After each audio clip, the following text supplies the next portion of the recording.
बुद्धि को अपना गुलाम बना लो, जीत निश्चित होगी। ऐसा गौतम बुद्ध ने कई सालों पहले अपने शिष्यों को क्यों कहा था? इसके पीछे का रहस्य क्या है? तो इसके बारे में ही हम आज के इस वीडियो में कहानी के माध्यम से जानेंगे। तो उस कहानी की शुरुआत करते हैं। दोस्तों, क्या आप जैसा बनना चाहते हैं वैसा नहीं बन पा रहे हैं, या जो आप चाहते हैं अगर वो नहीं हो रहा है, तो आज की यह कहानी आपके लिए ही है। दोस्तों, इस कहानी को ध्यान से अंत तक जरूर सुनिए। दोस्तों, अगर आप इस कहानी को अंत तक ध्यान से पढ़ते हैं तो आपको इस कहानी से कुछ ऐसा सीखने को मिलने वाला है जो आपको आपकी जिंदगी में बहुत काम आने वाला है। आप गौतम बुद्ध के जीवन की इस कहानी को अंत तक ध्यान से जरूर सुनिए। दोस्तों, इस कहानी को सिर्फ समझिएगा मत, बल्कि इस कहानी को अपने भीतर उतर जाने दीजिए। तो बिना समय को गवाए चलिए कहानी की शुरुआत करते हैं। गौतम बुद्ध के जीवन की शिक्षाप्रद कहानी जो आपका जीवन बदल देगी। दोस्तों, एक बार गौतम बुद्ध को एक सभा में भाषण करना था, और जब सभा का समय हुआ तब बुद्ध वहां आए और बिना कुछ बोले ही वहां से चले गए। तकरीबन 100 से भी ज्यादा लोग बुद्ध का उस सभा में इंतजार कर रहे थे, और बुद्ध के इस तरह के व्यवहार को देखकर सभी लोग बेहद चौंके, लेकिन किसी ने भी बुद्ध से कोई भी प्रश्न नहीं किया। दोस्तों, अगले दिन फिर से सभा का आयोजन हुआ, और दूसरे दिन सभा में लोगों की संख्या तकरीबन घट गई। इस बार तकरीबन 80 लोग सभा में बैठे हुए थे। बुद्ध सभा में आए, लेकिन इस बार भी बुद्ध ने वही किया। यानी बुद्ध इस बार भी आए और बिना कुछ बोले ही वहां से चले गए लोग दोबारा से चौंके, लेकिन किसी ने भी बुद्ध से कोई प्रश्न नहीं किया। अगले दिन सभा का आयोजन फिर से किया, लेकिन इस बार सभा में लोगों की संख्या और घट गई। इस बार सभा में केवल 50 लोग ही आए हुए थे। बुद्ध सभा में फिर से आए और उन्होंने इधर उधर देखा और बिना कुछ बोले ही सभा से चले गए। उसके बाद कुछ लोग क्रोधित भी हुए, क्योंकि लोगों ने अपना काम छोड़ छोड़कर आए हुए थे, लेकिन किसी ने भी बुद्ध से कोई प्रश्न नहीं किया। अगले दिन फिर से सभा का आयोजन हुआ। दोस्तों, आप लोग जो इस कहानी को देख रहे हैं, आप में से भी कुछ लोग मन ही मन ये कह रहे होंगे कि अरे कितनी बार सभा का आयोजन होगा, और आप लोगों को भी इस कहानी को पढ़ते वक्त इरिटेशन होना शुरू हुआ होगा। और जिन जिन लोगों को भी अभी इरिटेशन होनी शुरू हुआ है, उन लोगों को तो यह कहानी बड़े ध्यान से देखकर समझनी चाहिए, क्योंकि यह कहानी आपके लिए ही है। अगले दिन फिर से सभा का आयोजन हुआ, लेकिन इस बार सभा की संख्या और ज्यादा घट गई थी। यानी इस बार सभा में सिर्फ 30 लोग ही थे। फिर उसके बाद बुद्ध सभा में आए, मुस्कुराए, और फिर से बुद्ध ने वही किया, यानी बिना कुछ बोले ही वहां से चले गए।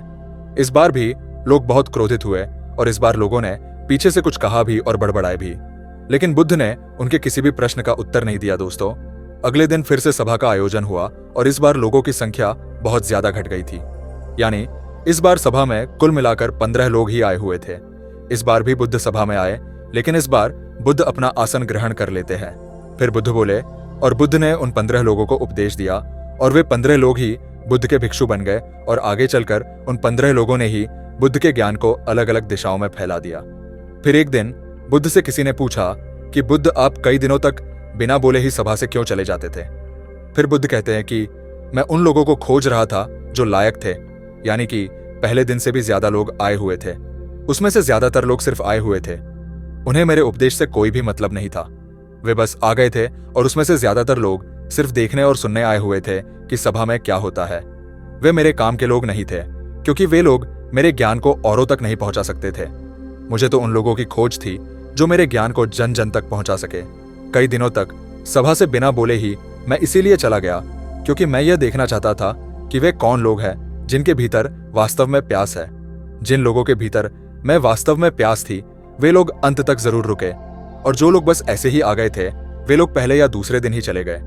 जिनके भीतर धैर्य था, उन्हें मुक्ति का मार्ग भी मिला, और जो लोग जल्दबाजी में थे, वे लोग अब घर में बैठे हुए हैं। सवाल यह नहीं है कि मैं तुम्हें क्या दे सकता हूं, बल्कि सवाल यह है कि तुम क्या ले सकते हो। तुम्हारा पात्र कितना बड़ा है और कितने के तुम हकदार हो। जितने के तुम हकदार हो, उससे ज्यादा तुम्हें नहीं मिलेगा। फिर वह व्यक्ति बुद्ध से पूछता है कि बुद्ध लायक कैसे बने। फिर बुद्ध कहते हैं कि धैर्य के द्वारा जिस व्यक्ति के अंदर धैर्य है, वह अपने जीवन में कुछ भी पा सकता है। सभा में जितने भी लोग आए हुए थे, और उसमें से अंत तक वही रुके जिनके अंदर धैर्य था। चाहे तुम्हारे जीवन में तुम्हारा लक्ष्य जो कुछ भी हो, लेकिन तुम बिना धैर्य के सफलता के चरम तक नहीं पहुंच सकते। फिर वह व्यक्ति बुद्ध से पूछता है कि कोई व्यक्ति अपने भीतर के धैर्य को कैसे बढ़ाए। इस पर गौतम बुद्ध कहते हैं कि निरंतर अभ्यास के द्वारा हम अपने भीतर के धैर्य को बढ़ा सकते हैं। जैसे कोई व्यक्ति जब ध्यान करना शुरू कर देता है, तो उसका मन उसके सामने कई सारे अड़चने लाता है, लेकिन उसका धैर्य उसे एक दिन उसके लक्ष्य तक जरूर पहुंचा देता है।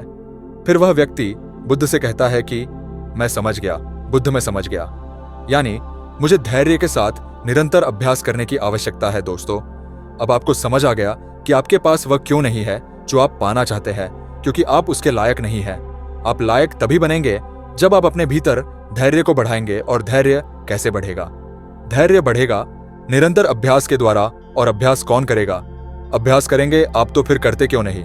दोस्तों, खुद से ईमानदारी के साथ एक प्रश्न जरूर पूछिए कि जो आप भविष्य में बनना चाहते हैं उसके लिए क्या आप धैर्य के साथ कर्म कर रहे हैं? दोस्तों, अगर उसका उत्तर नहीं है तो अपनी असफलता के लिए जिम्मेदार आप खुद होंगे। दोस्तों, आज की यह गौतम बुद्ध की शिक्षाप्रद कहानी आपको पसंद आई होगी तो नीचे कमेंट बॉक्स में जरूर लिखें। तो चलिए गौतम बुद्ध की दूसरी कहानी की शुरुआत करते हैं, जिसमें उन्होंने सफलता के रहस्यमयी 10 उपदेश दिए हैं। दोस्तों, अगर आप अपने लाइफ के हर एक क्षेत्र में सफलता प्राप्त करना चाहते हैं तो महात्मा बुद्ध के 10 उपदेश आपको सही रास्ते तक ले जाने में बहुत ज्यादा हेल्प करेंगे। तो दोस्तों, बिना समय को गवाए चलिए जानते हैं गौतम बुद्ध के 10 उपदेश के बारे में जो आपकी जिंदगी बदल देंगे। दोस्तों, अगर आप इस वीडियो को अंत तक ध्यान से देखते हैं तो आपको सफलता दिलाने वाले महात्मा बुद्ध के 10 उपदेश जानने को मिलने वाले हैं जो आपको आपकी जिंदगी में बहुत काम आने वाले हैं। इसलिए इस वीडियो को अंत तक अवश्य देखिए। गौतम बुद्ध के 10 उपदेश जो आपका जीवन बदल देंगे। पहला उपदेश, जो मनुष्य के भीतर लगातार चलता रहता है वही उसके जीवन में घटता रहता है। दोस्तों, अगर किसी व्यक्ति के भीतर हर समय काम वासना चलती रहती है तो उसके जीवन में काम वासना ही घटित होगी। यदि किसी के भीतर हर समय धन के विचार चलते रहते हैं तो उसके जीवन में धन ही घटित होगा। और यदि किसी व्यक्ति के भीतर हर समय अपने जीवन को बदलने की इच्छा उठती रहती है तो उसका जीवन भविष्य में जरूर बदल जाएगा जैसा उसने चाहा था। दूसरा उपदेश, निडर होकर आगे बढ़े। दोस्तों, केवल 2 गलतियां हैं जिसकी वजह से इंसान सफल नहीं हो पाता या सत्य को प्राप्त नहीं कर पाता है। पहली, शुरुआत ना करना, और दूसरी, सागर तय ना करना। दोस्तों, ये बात उन 2 तरह के लोगों को दिखाती है जो अपने कारण से ही मंजिल तक नहीं पहुंच पाते हैं। पहले वो जो भाग्यवादी नजरिया रखते हैं और दूसरे वो जो मुश्किलों से घबराकर अपने काम को अधूरा छोड़ देते हैं। दोस्तों, अगर आपको अपनी लाइफ में आगे बढ़कर सफलता को प्राप्त करना है तो आपको इन दोनों तरह के लोगों से बहुत दूर रहना होगा और अपने आप में एक पॉजिटिव इंसान बन जाइए।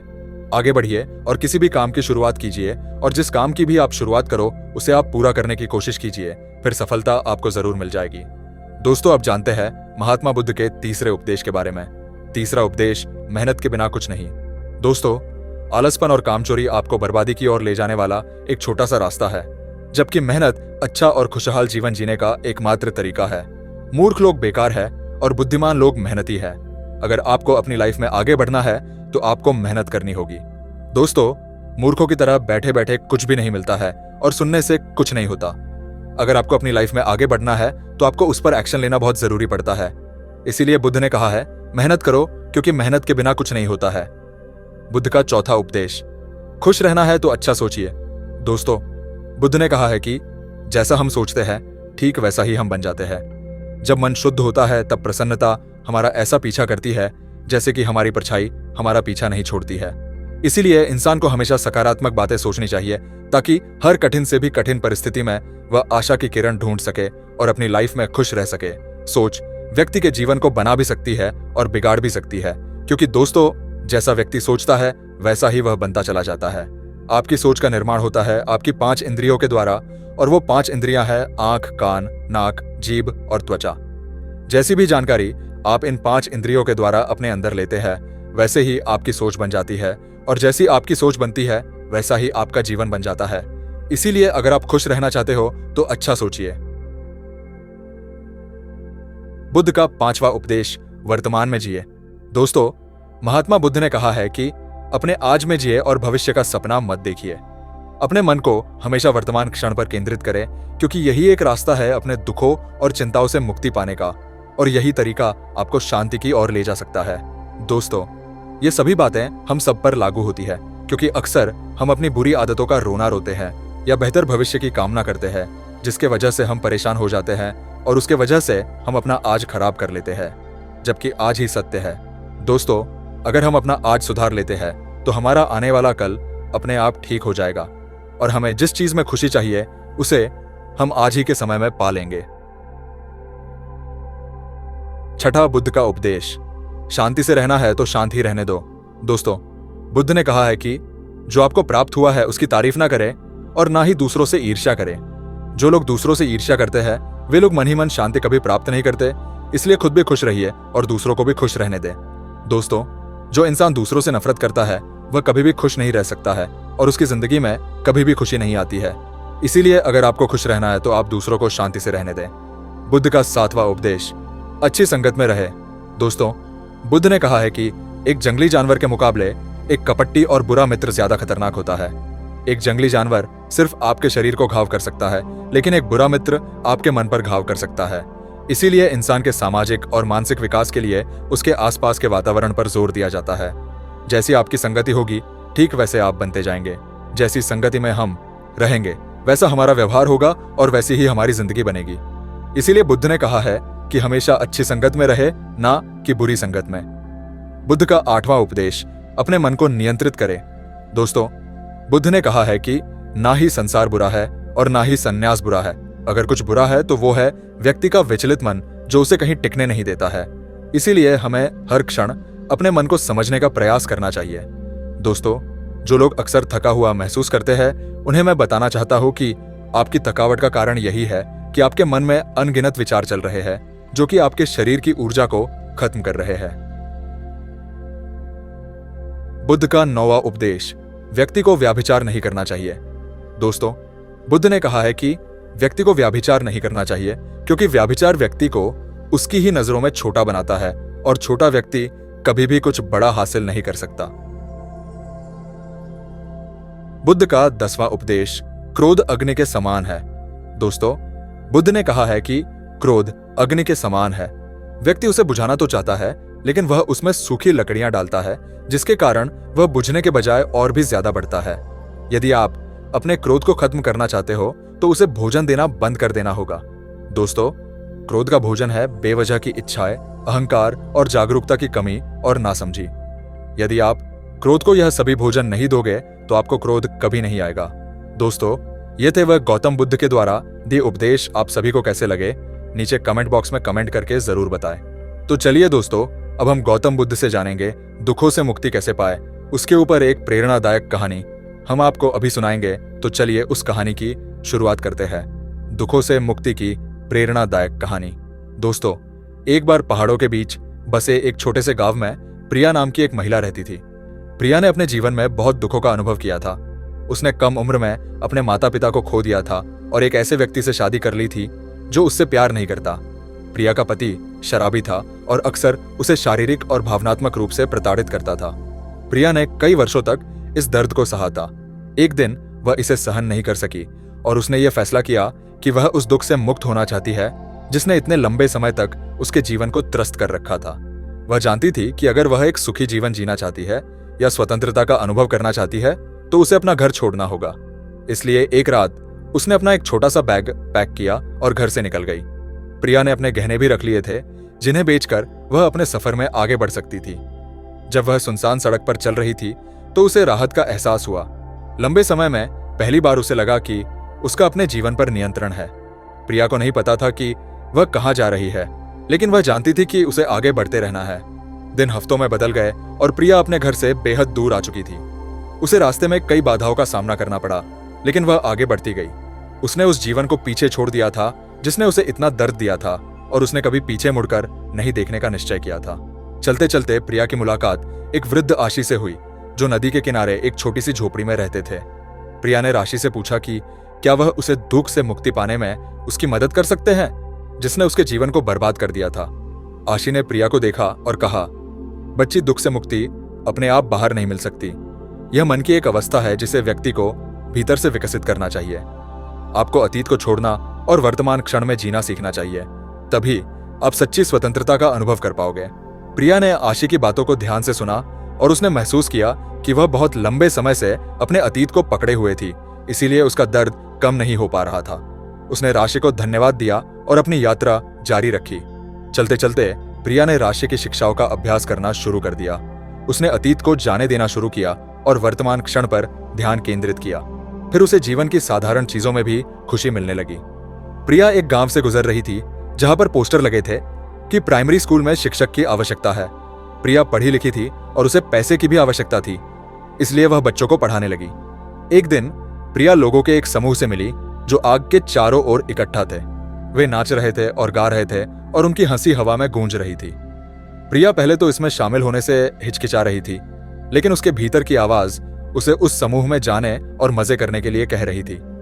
प्रिया ने समूह के साथ नृत्य किया और खूब हंसी। लंबे समय में पहली बार वह वास्तव में खुशी महसूस कर रही थी। उसने महसूस किया कि खुशी कोई ऐसी चीज नहीं है जो खुद के बाहर पाई जा सकती है, बल्कि मन की एक अवस्था है जिसे व्यक्ति को भीतर से विकसित करना होता है। प्रिया को अब दुख से मुक्ति मिल गई थी। अब वह बच्चों को पढ़ाती और अपने अनुभव का उपयोग दूसरों को खुशी का रास्ता खोजने में मदद करने के लिए करती।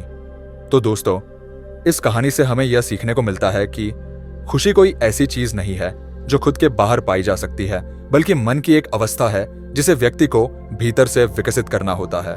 दोस्तों, अगर आपको यह कहानी पसंद आई होगी और आपके लिए उपयोगी साबित हुई होगी तो इस कहानी को अपने दोस्तों के साथ अवश्य शेयर कीजिए। साथ ही हमारे साथ ऐसे ही जुड़े रहे। तो चलिए बढ़ते हैं हमारे गौतम बुद्ध की अगली कहानी की तरफ, जो कि आपको जिंदगी की बहुत अच्छी सीख देने वाली है। तो चलिए शुरू करते हैं गौतम बुद्ध की शिक्षाप्रद कहानी, गौतम बुद्ध की शिक्षाप्रद कहानी। दोस्तों, एक बार गौतम बुद्ध अपने भिक्षुओं के साथ एक वृक्ष के नीचे बैठ विश्राम कर रहे थे। उस वृक्ष की छाव में बुद्ध अपने भिक्षुओं की जिज्ञासा दूर कर रहे थे।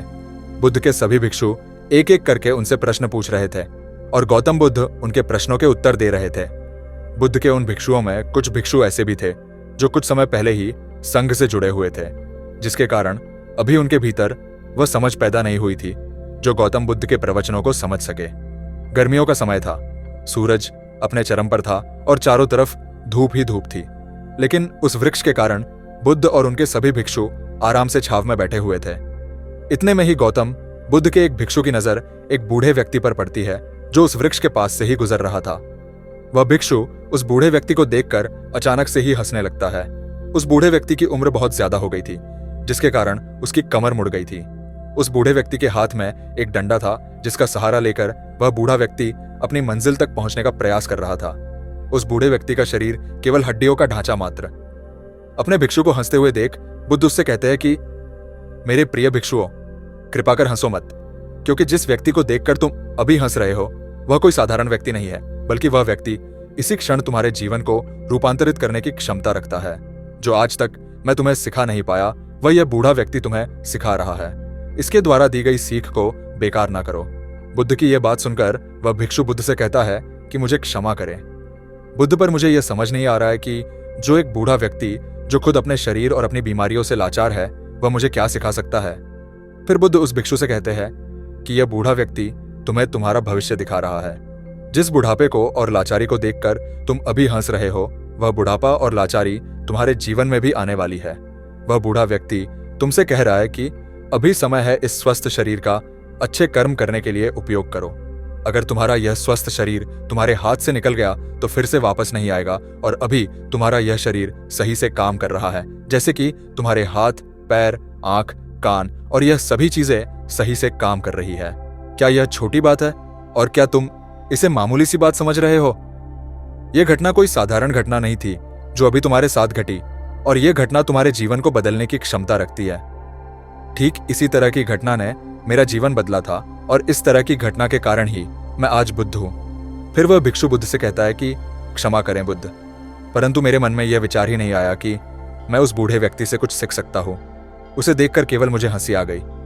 ऐसा इसलिए हुआ क्योंकि तुम्हें अपने भीतर कहीं ना कहीं लगता है कि जिस स्थिति में आज वह बूढ़ा व्यक्ति है उस स्थिति में तुम कभी नहीं आओगे। जिस बुढ़ापे का और लाचारी का सामना आज वह बूढ़ा व्यक्ति कर रहा है, तुम्हें लगता है कि उसका सामना तुम कभी नहीं करोगे, इसीलिए तुम उस बूढ़े व्यक्ति को देखकर हंस पाए। तुमने सच्चाई को नजरअंदाज कर दिया। अगर तुम सच्चाई को देख लेते तो चाहकर भी अपने आंखों के आंसुओं को नहीं रोक पाते, परंतु तुमने सत्य को अनदेखा कर दिया और तुम बहुत बड़ी संभावना से चूक गए। बुद्ध की यह बात सुन वह भिक्षु बुद्ध से क्षमा मांगता है और यह निश्चय करता है कि वह अपने स्वास्थ्य का उपयोग अपने अहंकार को बढ़ाने में नहीं, बल्कि परम सत्य को पाने में करेगा। दोस्तों, जो लोग इस कहानी को पढ़ रहे हैं, हो सकता है कि आप बड़ी बड़ी समस्याओं में हो, या हो सकता है कि आप परेशानियों में हो, लेकिन फिर भी एक बात को हमेशा ध्यान में रखना है कि जब तक आपका स्वास्थ्य ठीक है तब तक आप किसी भी बड़ी से बड़ी समस्या से बाहर आ सकते हैं। दोस्तों, इसीलिए बुद्ध ने कहा है कि हमारा स्वास्थ्य हमारा सबसे बड़ा उपहार है जो हमें इस सृष्टि से मिला हुआ है, इसीलिए इसका उपयोग सही से करें। दोस्तों, आपको यह गौतम बुद्ध की शिक्षाप्रद कहानी कैसी लगी? कृपया हमें नीचे कमेंट बॉक्स में कमेंट करके जरूर बताएं। और आपको यह कहानी पसंद आई होगी तो अपने दोस्तों के साथ इसे अवश्य शेयर कीजिए। तो दोस्तों, अब हम जानेंगे गौतम बुद्ध के अनुसार सच्चाई में सफलता की कुंजी क्या है। तो बिना देर किए गौतम बुद्ध की रहस्यमयी कहानी की शुरुआत करते हैं। हर व्यक्ति अपने जीवन में कुछ पाना चाहता है, कुछ बनना चाहता है, लेकिन कुछ % लोग ही अपने उस सपने को पूरा कर पाते हैं जो वे हर वक्त देखते रहते हैं। इसके पीछे क्या कारण है? क्या आप जानना चाहते हैं? अगर हाँ, तो यह कहानी आपके लिए ही है। दोस्तों, यह कहानी गौतम बुद्ध की जीवन से ली गई है और इस कहानी को अगर आप अंत तक देखते हैं तो आपको समझ में आ जाएगा कि सफलता की कुंजी क्या है और सफलता के लिए क्या आवश्यक है। तो चलिए कहानी की शुरुआत करते हैं। दोस्तों, एक बार गौतम बुद्ध अपने कुछ भिक्षुओं के साथ एक गांव से गुजर रहे थे और उस गांव में पानी की व्यवस्था बिल्कुल भी नहीं थी, जिसके कारण लोगों को अपने गांव से बेहद दूर पानी लाने के लिए जाना पड़ता था। उस गांव के निकट ही बहुत बड़ा मैदान था जिसमें बहुत सारे छोटे छोटे घड़े खुदे हुए थे। बुद्ध के सभी भिक्षुओं में से एक भिक्षु जिज्ञासावश गौतम बुद्ध से पूछता है कि इस मैदान पर जो घड़े खुदे हुए हैं उनका क्या उपयोग है। अपने भिक्षु का प्रश्न सुनकर बुद्ध मुस्कुराते हैं और कहते हैं कि मेरे प्रिय भिक्षु, इस गांव में पानी की बड़ी समस्या है और इसीलिए इस गांव के लोगों ने पानी की खोज में यह छोटे छोटे गड्ढे खोदे हुए हैं। सुनते ही वह बौद्ध भिक्षु दौड़कर वहां पर चला जाता है और उन गड्ढों में पानी खोजने लगता है, परंतु उस बौद्ध भिक्षु को उन गड्ढों में एक पानी की बूंद भी नहीं मिलती। उसके बाद वह गौतम बुद्ध के पास वापस आकर पूछता है कि बुद्ध, इन गड्ढों में तो पानी है ही नहीं। उसके बाद गौतम बुद्ध मुस्कुराते हैं और अपने भिक्षु से कहते हैं कि प्रिय भिक्षु, क्या तुम्हें वहां दूर लोगों की जाती भीड़ दिख रही है? इस पर बौद्ध भिक्षु कहता है कि हाँ बुद्ध, मैं देख सकता हूं। इसके बाद बुद्ध कहते हैं कि वे सभी लोग इस गांव से बहुत दूर एक नदी है, वहां पर से पानी लेने के लिए जा रहे हैं। उसके बाद बुद्ध का भिक्षु बुद्ध से पूछता है कि बुद्ध, क्या इस गांव के आसपास की जमीन में पानी बिल्कुल भी नहीं है? इस पर बुद्ध कहते हैं कि पानी तो है, लेकिन इस गांव में ऐसा कोई नहीं है कि उस पानी तक पहुंच सके। इसके बाद बौद्ध भिक्षु कहता है कि मैं कुछ समझा नहीं बुद्ध। इसके बाद गौतम बुद्ध कहते हैं कि क्या तुम इस मैदान पर खुदे हुए गड्ढे देख रहे हो? इस मैदान पर खुदे हुए ये सभी गड्ढे पानी की खोज में खुदे हुए हैं, लेकिन एक भी गड्ढे से पानी प्राप्त नहीं हुआ है। जानते हो क्यों? क्योंकि परिश्रम तो किया गया, लेकिन सही दिशा में नहीं किया गया है। अगर यह सब गांव वाले अलग अलग 100 गड्ढे खोदने के बजाय सिर्फ एक ही गड्ढे को 100 गड्ढों की बराबर खोदते तो यह सब गांव वाले पानी तक अवश्य पहुंच जाते। दोस्तों, मनुष्य का मन भी इस प्रकार ही है। वह एक ही समय में 100 दिशाओं में भागता है। अगर मनुष्य अपने मन को एक ही दिशा में लगाए तो वह अपने लक्ष्य तक जरूर पहुंचेगा, परंतु बहुत ही कम लोग इस बात को समझ पाते हैं। कुल मिलाकर सफलता की कुंजी क्या है? दोस्तों, आपकी असफलता का कारण आपका मन ही है और आपके मन का 100 अलग अलग दिशाओं में भागना और आपको इसे किसी एक दिशा में केंद्रित ना कर पाना है। जब तक आपका मन पूरी एकाग्रता के साथ किसी एक दिशा में नहीं चलेगा, तब तक आप अपनी मंजिल तक नहीं पहुंच सकते हैं और तब तक आप सफल नहीं हो सकते, चाहे आप कितना भी प्रयास क्यों ना कर ले। इसीलिए कोई व्यक्ति अगर अपने लक्ष्य को हासिल करना चाहता है तो उसे अपने मन को एक ही दिशा में लगाना चाहिए, क्योंकि कठिन परिश्रम करना बेकार है यदि उसे सही दिशा में नहीं किया जाए। तो दोस्तों, आज आपने सफलता की कुंजी क्या है?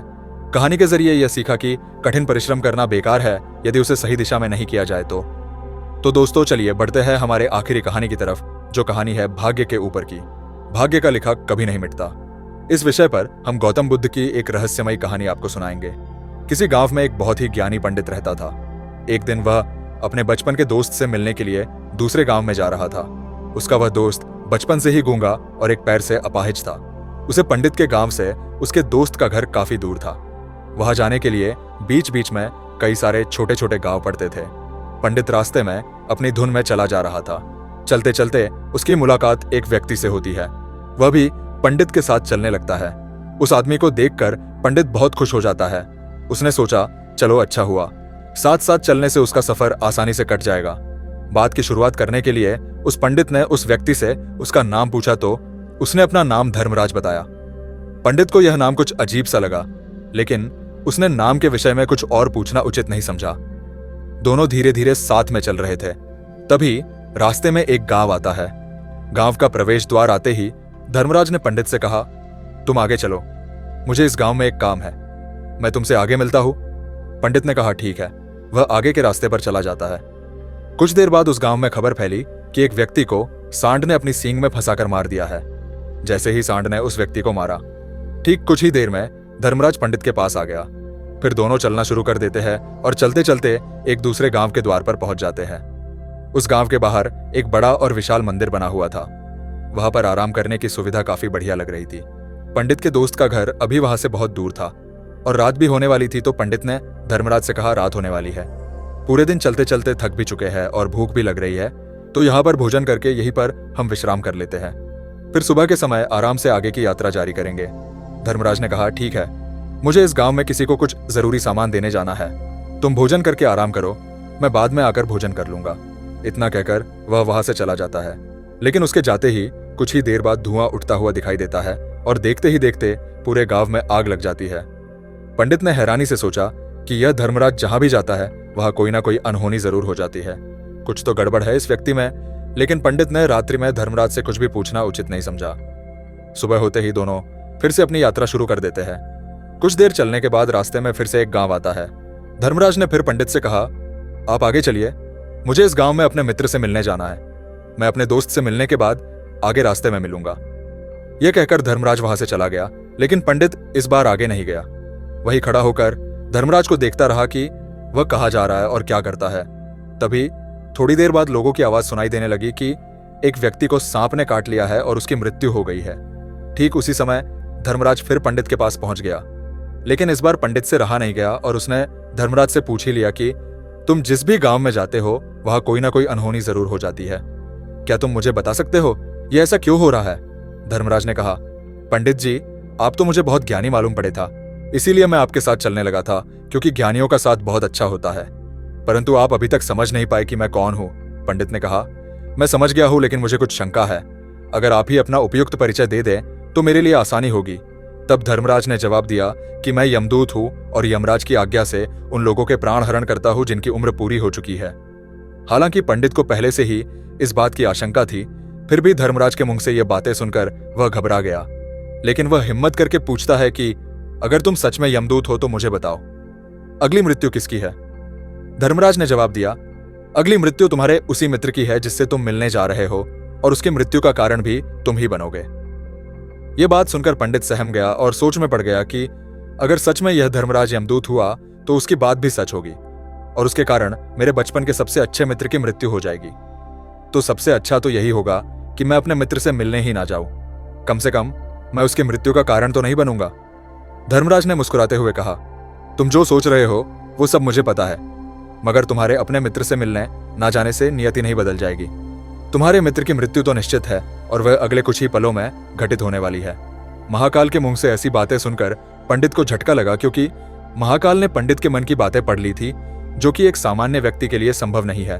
अब पंडित को विश्वास हो गया कि यह धर्मराज सचमुच में यमदूत ही है। जब पंडित को यह पूर्ण विश्वास हो गया कि धर्मराज जी यमदूत है तो वह घबरा गया। वह अपने मित्र की मृत्यु का कारण नहीं बनना चाहता था, इसलिए वह पलटकर अपने गांव की तरफ वापस जाने लगा। लेकिन जैसे ही पंडित वापस जाने के लिए मुड़ा, उसने देखा कि उसका मित्र तेजी से उसकी तरफ चला आ रहा है, जो कि पंडित को देखकर अत्यंत प्रसन्न दिखाई पड़ रही थी। अपने मित्र के आने की गति को देखकर पंडित को ऐसा लगा कि जैसे उसका मित्र काफी देर से उसका ही पीछा कर रहा है। लेकिन वह बचपन से ही गूंगा था और एक पैर से लंगड़ा भी था, इसलिए ना तो वह पंडित को आवाज देकर रोक पाया था और ना ही उस तक पहुंच पा रहा था। लेकिन जैसे ही वह पंडित के पास पहुंचा, अचानक ही जमीन पर गिर पड़ा और उसकी मृत्यु हो गई। पंडित हक्का बक्का होकर धर्मराज की ओर देखने लगा, जैसे कि वह पूछना चाह रहा हो कि आखिर क्या हुआ धर्मराज। पंडित के मन में उठ रहे प्रश्नों को समझ गया और बोला तुम्हारे मित्र ने पिछले गांव में ही तुम्हें देख लिया था और मैं वहीं से ही तुम्हारा पीछा कर रहा था, लेकिन गूंगा और लंगड़ा होने की वजह से वह तुम तक नहीं पहुंच पाया। उसने अपनी पूरी ताकत लगाकर तुम तक पहुंचने का प्रयास किया, लेकिन बुढ़ापे में बचपन जैसी ताकत नहीं होती, इसलिए हार्ट अटैक होने के कारण उसकी मृत्यु हो गई, क्योंकि वह तुमसे मिलने के लिए अपनी सीमाओं को तोड़कर तुम्हारे पीछे भाग रहा था। इसलिए अपने मित्र की मृत्यु का कारण भी तुम ही कहलाओगे। अब पंडित को पूर्णतः विश्वास हो गया था कि धर्मराज एक यमदूत है और उसका कार्य जीवों के प्राण हरण है। लेकिन पंडित एक ज्ञानी व्यक्ति था। वह यह भी जानता था कि मृत्यु पर किसी का वश नहीं है, सबको एक ना एक दिन मरना ही है। यही सोचकर उसने अपने आप को संभल लिया। लेकिन अचानक ही पंडित के मन में अपनी मृत्यु के बारे में जानने की इच्छा हुई। इसलिए उसने धर्मराज से पूछा कि जब मृत्यु मेरे दोस्त की होनी थी तो तुम शुरू से ही मेरे साथ क्यों चल रहे थे? यह प्रश्न सुनकर धर्मराज जोर से हंसा और बोला, मैं तो हर पल हर क्षण सभी के साथ चलता हूं, किंतु लोग पहचान नहीं पाते, क्योंकि लोगों के पास अपनी समस्याओं के अलावा किसी और व्यक्ति, वस्तु या घटना के बारे में सोचने समझने या उसे देखने का समय ही नहीं होता। पंडित ने कहा, तो क्या तुम यह बता सकते हो कि मेरी मृत्यु कब, कहां और कैसे होगी? महाकाल ने कहा, हालांकि किसी भी सामान्य जीव के लिए अपनी मृत्यु के बारे में जानना ठीक नहीं है, क्योंकि कोई भी जीव हो वह अपनी मृत्यु के बारे में जानकर बहुत दुखी हो जाता है। हालांकि तुम ज्ञानी व्यक्ति मालूम पड़ते हो और तुमने जिस तरीके से अपने मित्र की मृत्यु को सहन कर लिया है, उसे देखकर लगता है कि तुम अपनी मृत्यु के बारे में जानकर भी दुखी नहीं होगे, तो तुम्हारी मृत्यु आज से ठीक 6 महीने बाद आज ही के दिन किसी दूसरे राज्य में फांसी लगने से होगी। और सबसे हैरानी की बात तो यह होगी कि तुम स्वयं ही खुशी से उस फांसी को स्वीकार कर लोगे। इतना कहकर धर्मराज वहां से चला गया, क्योंकि अब धर्मराज के पास पंडित के साथ चलते रहने का कोई कारण ना था। इसके बाद पंडित ने अपने मित्र के शरीर का अंतिम संस्कार किया और यथाशक्ति उसके क्रियाकर्म करके अपने गांव वापस आ गया। लेकिन कोई व्यक्ति कितना भी ज्ञानी क्यों ना हो, अपनी मृत्यु के बारे में जानकर दुखी तो होता ही है और मृत्यु से बचने का कोई ना कोई उपाय भी खोजता है। तो पंडित ने भी वही किया, क्योंकि पंडित विद्वान था, इसलिए उसकी पहचान उस राज्य के राजा तक थी। पंडित ने सोचा कि राजा के पास तो कई सारे ज्ञानी मंत्री हैं, वह मेरी मृत्यु से संबंधित समस्या का कोई ना कोई समाधान निकाल ही लेंगे। पंडित यही सब सोचता हुआ राज दरबार में पहुंच जाता है और राजा से सारी घटना के बारे में बताता है। राजा ने अपने मंत्रियों को सारी समस्या बताई और उनसे सलाह मांगी। अंत में सभी ने विचार विमर्श करके कहा, अगर पंडित की बात सही है तो उसकी मृत्यु भी 6 महीने बाद ही होगी। लेकिन मृत्यु तो तब होगी जब वह किसी दूसरे राज्य में जाएगा। यदि वह किसी दूसरे राज्य में जाए ही ना तो मृत्यु ही नहीं होगी। मंत्रियों की यह सलाह राजा को भी सही लगी। इसके बाद पंडित के रहने की सारी व्यवस्था महल में ही कर दी गई और राजा के आदेश के बिना उस पंडित से किसी को भी नहीं मिलने दिया जाता था। लेकिन पंडित कहीं भी आ जा सकता था, ताकि पंडित को यह ना लगे कि वह राजा की कैद में है। परंतु पंडित डर के मारे स्वयं ही कहीं आता जाता नहीं था। धीरे धीरे महीने गुजर गए और पंडित की मृत्यु का समय नजदीक आने लगा और अंततः वह भी दिन आ गया जिस दिन पंडित की मृत्यु होनी थी। तो जिस दिन पंडित की मृत्यु होनी थी उसके एक रात पहले पंडित डर के मारे जल्दी ही सो गया, ताकि जल्दी से वह रात बीत जाए और अगला दिन आ जाए, ताकि मृत्यु टल सके। लेकिन पंडित को नींद में चलने की बीमारी थी और अपनी इस बीमारी के बारे में वह स्वयं ही नहीं जानता था। तो फिर राजा, मंत्री या किसी वैद्य को इसके बारे में बताने का कोई प्रश्न ही नहीं उठाता। पंडित अपनी मृत्यु को लेकर बहुत चिंतित था। वह पिछले कई दिनों से ठीक से सो भी नहीं पा रहा था, और नींद में चलने की बीमारी भी तभी होती है जब व्यक्ति ठीक से सो नहीं पा रहा हो। तो उस रात भी पंडित को नींद में चलने का दौरा पड़ा। वह उठा और महल से निकलकर अस्तबल में गया, क्योंकि पंडित राजा का खास मेहमान था। इसलिए किसी भी पहरेदार ने उसे नहीं रोका और ना ही किसी तरह की कोई पूछताछ की। अस्तबल में पहुंचकर वह सबसे तेज चलने वाले घोड़े की पीठ पर सवार होकर नींद में ही अपने राज्य की सीमा से बाहर दूसरे पड़ोसी राज्य में चला गया। इतना ही नहीं, वह दूसरे राज्य के राजा के महल में पहुंच उसे महल के पहरेदारों ने भी उसे नहीं रोका और ना ही कोई पूछताछ की। सभी लोग रात्रि का अंतिम प्रहार होने के कारण गहरी नींद में थे। वह पंडित सीधे राजा के सैन्य कक्ष में पहुंचा, जहां राजा और रानी सो रहे थे। वह पंडित वहीं जाकर सो गया। सुबह हुई तो राजा ने पंडित को रानी के बगल में सोया हुआ देखा तो बहुत क्रोधित हो गया। राजा ने पंडित को कैद करने का आदेश दे दिया। पंडित गिरफ्तार हो गया, लेकिन पंडित तो भौचक्का था। उसे तो कुछ समझ नहीं आ रहा था कि आखिर वह दूसरे राज्य में और राजा के सैया में कैसे पहुंचा। लेकिन वहां उसकी यह सब सुनने वाला कोई नहीं था। राजा ने पंडित को दरबार में पेश करने का आदेश दिया। कुछ देर बाद उस पंडित को दरबार में लाया गया। पंडित को देखते ही राजा इतना आग बबूला हो गया कि उसे फांसी पर चढ़ा देने का हुक्म सुना दिया। फांसी की सजा सुनकर पंडित कांप गया, लेकिन फिर भी थोड़ी सी हिम्मत जुटाकर राजा से बोला, महाराज, मैं नहीं जानता कि मैं राजमहल तक कैसे पहुंचा। मैं यह भी नहीं जानता हूं कि आपके सैन्य कक्ष तक मैं कैसे आया और आपके महल के किसी पहरेदार या सैनिक ने मुझे रोका क्यों नहीं। लेकिन मैं इतना जरूर जानता हूं कि आज मेरी मृत्यु होनी थी और वह होनी भी जा रही है। राजा को यह बात थोड़ी अजीब लगी। उसने पंडित से पूछा, तुम्हें कैसे पता कि आज तुम्हारी मृत्यु होनी है? राजा के इस प्रश्न के जवाब में पंडित ने पिछले 6 महीने का सारा वाकया राजा को सुना दिया और बोला, महाराज, मेरा क्या? किसी भी सामान्य व्यक्ति में इतना साहस नहीं की वह राजा के सैन्य कक्ष में राजा की उपस्थिति में रानी के साथ सो जाए। राजा को पंडित की बात में थोड़ा तर्क दिखाई पड़ा, परंतु उसने सोचा कि यह मृत्यु से बचने के लिए धर्मराज और उसके द्वारा अपनी मृत्यु की भविष्यवाणी की कहानी बना रहा है। इसलिए राजा ने पंडित से कहा, यदि तुम्हारी बात सत्य है और आज यह तुम्हारी मृत्यु का दिन है, जैसा कि यमदूत धर्मराज ने तुमसे कहा था, तो आज तुम्हारी मृत्यु का कारण मैं नहीं बनूंगा। लेकिन यदि तुम्हारी बात झूठी निकली तो निश्चित ही आज तुम्हारी मृत्यु का दिन होगा, क्योंकि जिस राज्य से पंडित आया था उस राज्य का राजा इस राजा का मित्र था। इसलिए इस राजा ने तुरंत अपने कुछ सैनिकों को पड़ोसी राजा के पास भेजकर पंडित की बात की सत्यता का प्रमाण मांगा। भेजे गए सैनिक शाम तक लौटे और उन्होंने राजा को बताया कि महाराज पंडित जो कुछ भी कह रहा है वह सब सत्य है। पड़ोसी राज्य के राजा ने पिछले 6 महीने से पंडित के रहने की सारी व्यवस्था अपने ही महल में कर रखी थी। पंडित राजा का खास मेहमान था। कल शाम राजा आखिरी बार पंडित से उसके कक्ष में मिले थे और उसके बाद यह इस राज्य में कैसे पहुंच गया इसकी जानकारी किसी को भी नहीं है। इसलिए उस राज्य के राजा के अनुसार पंडित को फांसी की सजा देना ठीक नहीं है। लेकिन राजा के सामने एक नई समस्या थी, क्योंकि उसने बिना पूरी बात जाने ही पंडित को फांसी की सजा सुना दी थी। इसलिए अगर पंडित को फांसी नहीं दी जाती तो राजा के वचन का अपमान हो जाएगा, लेकिन अगर राजा की बात का मान रखा जाए तो बेवजह ही एक निर्दोष व्यक्ति की मौत हो जाएगी। राजा ने अपने सभी मंत्रियों से इस बारे में सुझाव मांगा तो मंत्रियों ने राजा को सुझाव दिया कि महाराज पंडित को एक कच्चे सूत के धागे से फांसी लगवा दी जाए। इससे आपके कथन का भी मान रह जाएगा और कच्चे सूत के धागे से पंडित को फांसी भी नहीं लगेगी और उसके प्राण भी बच जाएंगे। राजा को मंत्रियों का यह सुझाव पसंद आया और उसने ऐसा ही करने का आदेश दे दिया। पंडित के लिए कच्चे सूत के धागे से फांसी का फंदा बनाया गया और नियम के अनुसार पंडित को फांसी पर चढ़ाया जाने लगा। सभी लोग बहुत खुश थे कि ना तो पंडित मरेगा और ना ही राजा का वचन खाली जाएगा। पंडित को भी पूर्ण विश्वास था यह सूत के धागे से तो उसकी मृत्यु हो ही नहीं सकती, इसलिए इस पर चढ़ने के लिए तैयार हो गया। जैसा कि धर्मराज ने भविष्यवाणी की थी कि तुम खुद ही अपनी फांसी को स्वीकार करोगे। लेकिन जैसे ही पंडित को फांसी दी गई, सूत का धागा तो टूट गया, लेकिन टूटने से पहले उसने अपना काम कर दिया था। पंडित के गले की एक नस सूत के धागे के झटके से कट चुकी थी और पंडित जमीन पर पड़ा तड़प रहा था। उसी पल उसके गले से खून की फुहार निकल रही थी और देखते ही देखते पंडित का शरीर पूरी तरह से शांत हो गया।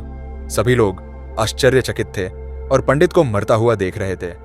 किसी को विश्वास नहीं हो रहा था कि कच्चे सूत के धागे से भी किसी इंसान की मृत्यु हो सकती है, लेकिन घटना तो घट चुकी थी। नियति ने अपना काम कर दिया था और धर्मराज की भविष्यवाणी सच हो चुकी थी। श्रीमद् भागवत गीता में भगवान श्री कृष्ण ने कहा है, जो होना होता है वो होकर ही रहता है। हम चाहे कितनी ही सावधानी बरते, कितना ही उपाय कर लें, लेकिन घटना और घटना की पूरी प्रणाली पहले से ही तय होती है, जिसे हम थोड़ा सा भी इधर उधर नहीं कर सकते हैं। दोस्तों, शायद इसीलिए ईश्वर ने हमें भविष्य जानने की क्षमता नहीं दी है, ताकि हम अपने जीवन को ज्यादा बेहतर तरीके से जी सके। और यही बात उस पंडित पर भी लागू होती है। अगर पंडित ने महाकाल से अपनी मृत्यु के बारे में ना पूछा होता तो 6 महीने तक राजा के महल में कैद रहकर डर डर कर जीने की बजाय ज्यादा बेहतर जीवन जीता। तो दोस्तों, उम्मीद करता हूं आपको इस कहानी से एक अच्छी सीख मिली होगी। ये कहानी आपको कैसी लगी हमें कमेंट बॉक्स में कमेंट करके जरूर बताएं और इस वीडियो को अपने दोस्तों के साथ जरूर शेयर करें ताकि उन्हें भी इस कहानी से कुछ सीखने को मिल सके। धन्यवाद। नमो बुद्धाय। दोस्तों, कई बार हम अनजाने में और कभी कभी मजबूरी में ऐसे फैसले ले लेते हैं जिनका खामियाजा हमें जिंदगी भर भुगतना पड़ता है। गलत फैसलों की वजह से हम अपने जीवन में कई तरह की मुश्किलों का सामना करते हैं। लेकिन क्या हो अगर हम सही फैसले लेना सीख जाएं? आज की इस कहानी में हम आपको बताएंगे कि कैसे आप अपने जीवन में सही और सोच समझकर फैसले ले सकते हैं ताकि आपके भविष्य में पछतावा ना हो। वीडियो के अंत तक आपको यह समझ आ जाएगा कि सही निर्णय लेने की कला कैसे विकसित की जा सकती है। तो चलिए शुरू करते हैं। दोस्तों, बहुत समय पहले की बात है। एक राज्य में एक संत महात्मा रहा करते थे। उनके ज्ञान के बड़े चर्चे थे। वह संत बहुत ज्ञानी थे। उनके पास लोग बहुत दूर दूर से आते थे ताकि वे उनसे अपनी समस्याओं का समाधान करवा सके। उनके पास कोई कैसी भी समस्या लेकर क्यों ना आए, वह समस्या का समाधान अवश्य करते थे। जब भी वह किसी की समस्या सुनते तो उस समस्या को बड़े ही ध्यान से सुनते समझते, उसमें लीन हो जाते और उसके बाद कुछ देर के लिए वह आंखें बंद करते और समस्या के बारे में अच्छे से सोच विचार करते और उसके बाद उसका समाधान देते। ऐसे में कोई भी व्यक्ति उनके बारे में केवल एक ही बात सोचता, शायद इन साधु के पास कोई ऐसी चमत्कारिक शक्तियां हैं जिससे यह समाधान पूछते हैं और उसके बाद हमें वह समाधान बताते हैं। एक बार एक सफल नाम के व्यक्ति ने उन महाराज से यह पूछ भी लिया, क्या आपके पास ऐसी कोई चमत्कारी शक्तियां हैं जिसके कारण आप हमारी समस्याओं का समाधान करते हैं, या आपके पास ऐसी कोई दिव्य दृष्टि है जिससे आप हमारी समस्याओं का समाधान खोज पाते हैं? उस युवक की यह बात सुन सुनकर वह साधु जोर जोर से हंसने लगे, लेकिन उन्होंने उस युवक की बात का कोई जवाब नहीं दिया। उसके कुछ ही दिनों बाद उस राज्य में एक बड़ी अजीब सी घटना घटी। उस राज्य में एक बुढ़िया औरत रहा करती थी जो अपने पूरे घर में अकेली ही रहती थी। उसका कोई न था। उस राज्य से होकर 4 मित्र अपने घर की ओर जा रहे थे। वे लोग दूसरे नगर में काम करके पैसा इकट्ठा करके अपने गांव की ओर जा रहे थे। यह बात बहुत पुराने जमाने की है, जब यातायात के साधन ना हुआ करते थे, इसलिए वे लोग पैदल ही यात्रा किया करते थे। इसी कारण वे चारों मित्र अपने अपने धन को इकट्ठा करके अपने गांव की ओर प्रस्थान कर रहे थे। उन चारों ने अपना अपना धन एक छोटी सी पोटली में रखा था और उसी पोटली में उन सब की सारी कमाई थी। तभी उन चारों मित्रों में से एक मित्र कहता है, मित्रों, इस तरह से यदि हम अपना धन अलग अलग रखेंगे तो इससे हमारा धन चोरी हो सकता है। क्यों ना हम अपना सारा धन एक ही पोटली में रख दें, जिससे हम सब इस पर ध्यान भी दे सकेंगे और हमारा धन सुरक्षित भी हो जाएगा, और जब हम अपने गांव पहुंच जाएंगे तो हम वहां पर अपना अपना हिस्सा इसमें से ले लेंगे। उन तीनों मित्रों ने उस युवक की बात मान ली और वे सभी मिलकर अपना धन एक ही पोटली में रख देते हैं और वे सभी मिलकर अपने अपने गांव की ओर आगे बढ़ते हैं। चलते चलते काफी समय बीत चुका था और अब रात्रि होने वाली थी। तभी आगे चलकर रास्ते में उन्हें एक घर दिखाई दिया जहां पर एक बूढ़ी औरत रहा करती थी। रात्रि का समय भी हो चुका था और उन चारों मित्रों को रात रुकने के लिए कोई ना कोई जगह की आवश्यकता भी थी। ऐसे में उन चारों ने मिलकर यह योजना बनाई कि वे लोग आज रात इसी घर में रुकेंगे। इसीलिए वे चारों लोग उस घर की ओर आगे बढ़ते हैं। उस घर का दरवाजा खटखटाता है। तभी सामने से एक बूढ़ी औरत दरवाजा खोलती है और उन चारों मित्रों में से एक मित्र हाथ जोड़कर उस बूढ़ी औरत से कहता है, माता जी, हम अपने गांव की ओर जा रहे थे, लेकिन यहां रास्ते में ही रात हो गई और अब हम इतनी रात में सफर नहीं कर सकते। इसीलिए हमारी आपसे विनती है कि हम आपके यहां पर एक रात रुकना चाहते हैं। सुबह होते ही हम यहां से चले जाएंगे। उस बूढ़ी औरत ने काफी देर सोच विचार किया और उसके बाद वह बूढ़ी औरत कहती है, ठीक है, तुम सभी आज रात के लिए यहां पर रुक सकते हो। मुझे कोई दिक्कत नहीं, मैं खाना बनाने जा रही हूं। कहो तो तुम लोगों के लिए भी बना दूं। उन चारों ने सहमति जताते हुए कहा, हाँ बिल्कुल। उसके बाद उन चारों मित्रों ने धन की पोटली उस बूढ़ी औरत को थमा दी और कहा, माता जी, इस पोटली में हमारे साल भर की कमाई है। हम चारों ने अब तक का अपना सारा कमाया हुआ धन इसी पोटली में रखा है और अब हम इसे आपको सौंपते हैं, क्योंकि यह हम चारों से ज्यादा आपके पास सुरक्षित होगा। हम बस इतना चाहते हैं कि यदि हम चारों में से कोई एक व्यक्ति लेने आए तो आप इस पोटली को उसे मत देना, जब तक कि हम चारों एक साथ इस पोटली को लेने ना आए। तभी वह बूढ़ी औरत कहती है, ठीक है बेटा, यदि तुम चारों एक साथ आओगे तभी मैं इस पोटली को आपको सौंप दूंगी, और वैसे भी आप लोग तो सुबह यहां से चले जाने वाले हैं। मैं आपको सुबह ही यह पोटली थमा दूंगी। वह धन की पोटली उस बूढ़ी औरत को थमाकर चारों मित्र निश्चिंत हो जाते हैं कि अब उनका धन सुरक्षित है और वे लोग खाना खाकर सो जाते हैं। अगली सुबह जब वह चारों उठते हैं तो सभी लोग अपनी आगे की यात्रा के लिए तैयारियां शुरू कर देते हैं। उन चारों नौजवानों में से एक नौजवान थोड़ा सा बदमाश था। वह अपने उन तीनों मित्रों से कहता है, भाइयों, इस बूढ़ी औरत ने हमारी रात भर खातिरदारी की है, हमें अच्छा भोजन खिलाया, सोने के लिए अच्छी जगह दी, रात भर यहां सर छुपाने के लिए एक अच्छा मकान दिया, और हमने अब तक उसके लिए कुछ नहीं किया। वह बूढ़ी औरत अकेले ही खेतों में काम कर रही है। क्या हम सभी यहां से जाने से पहले इस बूढ़ी औरत की मदद नहीं कर सकते? उस बदमाश नौजवान ने मन ही मन यह योजना बना ली थी कि वह किसी तरह से भी उस बुढ़िया से पोटली हासिल करके ही रहेगा। बाकी के तीनों मित्र उसकी बातों में आ जाते हैं और वे सभी मिलकर उस बुढ़िया की मदद करने अर्थात खेतों में काम करने के लिए चल पड़ते हैं। वे सभी मिलकर खेतों का काम कर ही रहे थे कि तभी वह बदमाश नौजवान अपने बाकी तीनों मित्रों से कहता है, मित्र, मुझे जोरों की प्यास लग गई है, मैं जरा उस बूढ़ी औरत से पानी मांग कर लाता हूं। वह बाकी मित्र भी अब काफी थक चुके थे, उन्हें भी जोरों की प्यास लगी थी, इसलिए वह तीनों मित्र उसे वहां से जाने की अनुमति दे देते हैं। जैसे ही वह बदमाश उस बूढ़ी औरत के पास पहुंचता है, वह उस बूढ़ी औरत से कहता है, माता जी, अब हम यहां से जा रहे हैं, कृपया करके हमारे धन की पोटली हमें वापस दे दें। इस पर वह बूढ़ी औरत कहती है, नहीं नहीं, जब तक तुम चारों एक साथ ना हो तब तक मैं वह पोटली किसी को नहीं दे सकती। तुम्ही ही ने तो कहा था कि जब तक हम चारों एक साथ ना हो तब तक यह पोटली किसी को नहीं देनी है। तभी वह बदमाश उन तीनों की तरफ इशारा करते हुए कहता, उधर देखो। तभी वह अपने मित्रों की तरफ इशारा करता है। उन तीनों ने सोचा कि हमारा मित्र हमारे लिए पानी लाना चाहता है, इसलिए वह हमसे आज्ञा मांग रहा है। तभी उन तीनों मित्रों ने इशारे में उस युवक से कहा, हाँ हाँ ठीक है, ले आओ। यह देख, उस बुढ़िया को यह लगने लगा कि अब यह चारों यहां से जा रहे हैं और ये अपनी पोटली मांग रहे हैं, इसलिए उस बुढ़िया ने वह पोटली लाकर उस बदमाश के हाथों में रख दी और वह बदमाश उस पोटली को लेकर वहां से चला गया और बाकी के तीनों मित्र अपने खेत के काम में व्यस्त हो जाते हैं। कुछ देर के बाद जब वह तीनों खेत का काम करके वापस लौटते हैं और बुढ़िया से कहते हैं, माता जी, हमारा मित्र जो यहां पानी पीने आया था वह कहाँ गया? इस पर वह बुढ़िया कहती है, क्या वह पानी पीने आया था? पर वह तो कह रहा था कि हम चारों जा रहे हैं, कृपया करके हमारे धन की पोटली हमें थमा दे।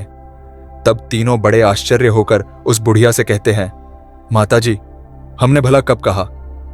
वह पोटली मांगी थी, हमें तो प्यास लगी थी और हमने पानी के लिए इशारा किया था। तभी बूढ़ी औरत उन तीनों से कहती है, परंतु अब तो वह पोटली लेकर जा चुका है।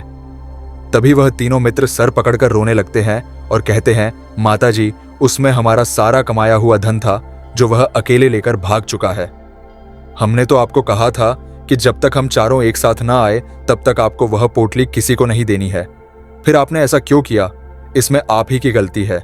हमने आपको उस पोटली की हिफाजत के लिए रखा था और आपने उसे एक ऐसे आदमी के हाथों में दे दिया जिसने हमारा सारा धन हमसे लूट लिया। हम बर्दाश्त नहीं करेंगे। हम राजा के पास जाएंगे और राजा से आपकी शिकायत करेंगे, न्याय की मांग करेंगे। अब तो इस बात का राजा ही फैसला करेंगे। तीनों नौजवान क्रोधित होकर राज दरबार में पहुंच जाते हैं और अपनी सारी समस्या उन राजा को बता देते हैं। जब वह राजा उन तीनों नौजवानों की बात ध्यानपूर्वक सुनता है तो वह तुरंत ही उस बुढ़िया को राज दरबार में पेश होने का आदेश देता है। राजा के आदेश पर राजा के सैनिक तुरंत ही उस बूढ़ी औरत को राज दरबार में पेश करते हैं और राजा भरी दरबार उस बूढ़ी औरत को दोषी करार कर देता है और कहता है, तुम्हें वह पोटली उस अकेले व्यक्ति को नहीं देनी चाहिए थी। जब उन्होंने तुमसे कहा था कि जब तक वह चारों एक साथ उस पोटली को लेने न आए तब तक तुम्हें वह धन किसी को नहीं देना चाहिए था। इसमें तुम्हारी गलती है और अब तुम्हें इसका हर्जाना भरना होगा। तुम्हें इनका धन लौटाना होगा। राजा का यह आदेश सुनकर बूढ़ी औरत फूट फूट कर रोने लगती है और राजा से मदद की गुहार लगाती है और कहती है, हे राजन, मैं तो एक बूढ़ी औरत हूं और मेरे पास इतना धन नहीं है और ना ही मेरे घर में कोई ऐसा है जो धन कमाता हो। मेरे पास इतना धन नहीं कि मैं इनका धन लौटा सकूं। मैं तो अकेली हूं, बेसहारा हूं। कृपा करके मुझ पर रहम करें। लेकिन राजा उस बूढ़ी औरत की एक नहीं सुनता। वह बूढ़ी औरत रोते हुए अपने घर की ओर जा रही थी। ये सोच रही थी कि आखिर मैं इतना धन कहां से लाऊं कि कैसे मैं उन लोगों का यह धन उन्हें लौटा पाऊंगी। मेरे पास इतना धन नहीं है। मैं क्या करूं, कैसे करूं, कहां से लाऊं इतना धन? यदि मैंने उनका धन नहीं लौटाया तो मुझे राजा मार डालेगा। वैसे भी मेरी ही गलती है। जब उन चारों ने मिलकर मुझसे कहा था कि जब तक हम चारों एक साथ ना आए तब तक वह पोटली किसी को नहीं देनी है, फिर भी मैंने वह पोटली केवल उस एक व्यक्ति को थमा दी। इसमें गलती तो मेरी ही है। वह रोते रोते यह सारी बातें सोचते हुए अपने घर की ओर जा रही थी। तभी रास्ते में उस बूढ़ी औरत को वही संत मिले जो उस नगर में किसी भी समस्या का समाधान बड़ी ही सरलता और सहजता से करते हैं। उन्होंने उस बूढ़ी औरत से कहा, क्या बात है बेटी, क्यों रो रही हो? इस पर वह बूढ़ी औरत उस संत को सब कुछ सच सच बता देती है और कहती है, हे महाराज, इसमें गलती तो मेरी ही है। उन चारों ने तो पहले ही कहा था कि जब तक वे चारों एक साथ ना आए तब तक वह पोटली मुझे किसी को नहीं देनी है। लेकिन मेरी बुद्धि मारी गई थी जो मैंने वह पोटली केवल एक व्यक्ति को थमा दी और वह उनका सारा धन लेकर वहां से भाग गया। लेकिन अब मुझे यह समझ नहीं आ रहा कि मैं वह सारा धन कहां से लाऊं, कैसे जुटा। मेरे पास इतना धन नहीं है और राजा ने तो आदेश भी दे दिया है कि मुझे उनका धन लौटाना ही पड़ेगा। लेकिन मैं यह समझ नहीं पा रही कि इतना सारा धन मैं कहां से लाऊंगी। तभी वह संत उस बूढ़ी औरत से कहते हैं, शांत हो जाओ, मैं कोई ना कोई रास्ता जरूर निकाल लूंगा। इतना कहकर वह संत वहीं पर बैठ जाते हैं, ध्यान करने लगते हैं। कुछ देर के लिए आंखें बंद कर सोचते हैं, विचार करते हैं। मौन रहकर वह समस्या का समाधान निकालते हैं और उसके बाद वह उस बूढ़ी औरत से कहते हैं, बेटी, राजा ने किया वह बिल्कुल गलत है। आपने जो किया इसमें आपकी कोई गलती नहीं है। राजा का फैसला गलत है। उन संत के इतना कहने पर बूढ़ी औरत चुप हो गई और यह सोचने लगी कि आखिर राजा का फैसला कैसे गलत हो सकता है। राजा तो सभी के लिए न्याय ही करते हैं और वह कभी किसी का बुरा नहीं करते। फिर आखिर आज राजा का फैसला कैसे गलत हो गया? उन संत और उस बुढ़िया की बात आसपास के खड़े लोग सभी लोग सुन रहे थे और वे लोग भी बड़े अचरज में थे, क्योंकि राजा का फैसला कैसे गलत हो सकता है? राजा ने तो बिल्कुल सही फैसला लिया है। इस बूढ़ी औरत ने ही गलती की है। उन चारों का धन केवल एक ही को थमा दिया। ऐसे में इस बुढ़िया को उनका धन तो लौटाना ही चाहिए। राजा ने गलत फैसला कहा किया है। तभी वह संत उस बूढ़ी औरत से कहते हैं, जाओ और राज दरबार में कह दो कि हे राजन, आपका फैसला गलत है और सही क्या है, गलत क्या है, इसका फैसला मैं करूंगा। पहले तो बूढ़ी औरत इतनी हिम्मत ही नहीं जुटा पा रही थी कि वह राज दरबार में जाकर भरे राज दरबार में राजा को यह कह सके कि राजन, आपका फैसला गलत है। लेकिन जैसे तैसे उसने हिम्मत जुटाई और वह वापस राज दरबार लौटी। उसने डरते हुए भरे राज दरबार राजा से बड़ी कम आवाज में कहा, हे राजन, आपने जो फैसला किया है वह फैसला गलत है। इतना कहकर उसने राजा को सारी बात सच सच बता दी। उस बूढ़ी औरत की बात सुनकर राजा बहुत क्रोधित हुआ। राजा ने उस बूढ़ी औरत से कहा, कौन है वह संत जिसने मेरे फैसले को गलत बताया है? क्या उन्हें नहीं लगता कि मैंने सही निर्णय लिया है? मैं हर रोज कई निर्णय लेता हूं, कई फैसले करता हूं, लेकिन आज तक कभी किसी ने मुझसे यह नहीं कहा कि मेरा फैसला गलत है। यदि उन संत ने मुझे सही फैसला ना सुनाया, उन्हें फांसी की सजा दे दूंगा। यह बात पूरे नगर में फैल गई। सभी लोग यह जानने के लिए हैरान थे कि आखिर वह साधु ऐसा कौन सा फैसला सुनाने वाले हैं जो राजा से भी उचित होगा, जिसमें सबके लिए न्याय होगा। राजा ने सैनिकों को तुरंत ही आदेश दिया कि जाओ और संत को राज दरबार में लाओ। राजा की आज्ञा के अनुसार वे सैनिक तुरंत ही उन संत को लेने के लिए निकल पड़े। वे लोग कुछ ही देर बाद उन संत को लेकर राज दरबार पहुंचे। राज दरबार में सभी लोग उपस्थित थे और सभी लोग उन संत के फैसले का इंतजार कर रहे थे। उन संत को देखकर राजा कहता है, महाराज, आपको ऐसा क्यों लगता है कि हमने जो फैसला किया है वह गलत है? इस बुढ़िया ने यह वादा किया था कि वह चारों लोगों को एक साथ ही वह पोटली थमा देगी। फिर आखिर उसने अपना वादा क्यों तोड़ा? यह गलत, क्योंकि इसने केवल एक ही को पोटली थमा दी और वह उनका सारा धन लेकर यहां से भाग गया। तो क्या इसमें इसकी गलती नहीं है? क्या इसको इनका धन नहीं लौटाना चाहिए? इस पर वह साधु बड़ी विनम्रता से राजा से कहते हैं, हे राजन, यह आपका फैसला था, लेकिन मैं आपसे कुछ कहना चाहता हूं। इस पर राजा कहता है, ठीक है, कहिए, आप क्या कहना चाहते हैं? इस पर वह साधु बड़ी विनम्रता से राजा से कहता है, हे राजन, जैसा कि वादा किया गया था कि पोटली एक साथ उन चारों को ही दी जाएगी, तो अभी तो यह केवल 3 है, चौथा कहाँ है? तो इनसे कहिए कि यह लोग यहां से वापस जाएं और अपने उस चौथे मित्र को यहां लेकर आएं, तभी इनका धन वापस किया जाएगा। और वादा भी ऐसा ही किया गया था कि जब तक चारों लोग एक साथ ना हो तब तक उनका धन उन्हें नहीं लौटाया जाएगा। और यदि यह बूढ़ी औरत इन तीनों को धन लौटा देती है तो यह बूढ़ी औरत अपना वादा तोड़ देगी और यह सही नहीं है। इसलिए यदि आप चाहते हैं कि इनका धन लौटाया जाए तो पहले इनसे कहिए कि यह लोग जाएं और अपने उस चौथे मित्र को यहां पर वापस ले आए। उस राज दरबार में हर कोई इस बात को सुनकर बहुत खुश हुआ। सभी ने उन संत की बहुत तारीफ की। राजा भी उन संत के इस फैसले से पूरी तरह से सहमत था। राजा तुरंत ही उन संत के सामने सिर झुका लेता है और हाथ जोड़कर उनसे कहे, हे महाराज, आपका यह फैसला इतना सही कैसे हो सकता है? आखिर यह बात मेरे दिमाग में आई क्यों नहीं आई? मैंने इस बात को इस तरह से सोचा क्यों नहीं? तभी वह साधु उस राजा से कहते हैं, हे राजन, आपके पास और भी काम होते हैं। आप दिन भर व्यस्त रहते हैं और आपको जल्दबाजी में फैसले लेने पड़ते हैं। आपने इस मामले को सुना समझा, लेकिन इसे देखने में आप गलती कर गए। इससे आपने केवल ऊपरी तौर पर देखा। आपने इसकी गहराई तक जाने का प्रयास तक नहीं किया। यदि आपने इस मामले की गहराई को देखा होता, समझा होता, तो आप भी इसी नतीजे पर आते। जब तक हम किसी मामले की गहराई तक नहीं जाते, तब तक हम उसका सही समाधान नहीं निकाल सकते। लेकिन हम में से अधिकांश लोग तो अपने फैसले केवल जल्दबाजी में लेना चाहते हैं, भले ही वह मामला कितना भी गंभीर क्यों ना हो। हमें तो बस अपना हक चाहिए, हमारा नाम होना चाहिए, भले ही फैसला हमारे लिए आगे चलकर हमारे लिए नुकसान ही क्यों ना हो। लेकिन हम तो उस मामले की गहराई तक जाने के लिए सोचते तक नहीं। तभी वह राजा उन संत से कहता है, हे महाराज, क्या आपके पास कोई दिव्य शक्तियां हैं? क्या आपके पास ऐसी कोई चमत्कारिक शक्ति है जिसे आप सवाल करते हैं और बदले में वह आपको जवाब देती है, जिस कारण आप सटीक और सही समाधान बता पाते हैं?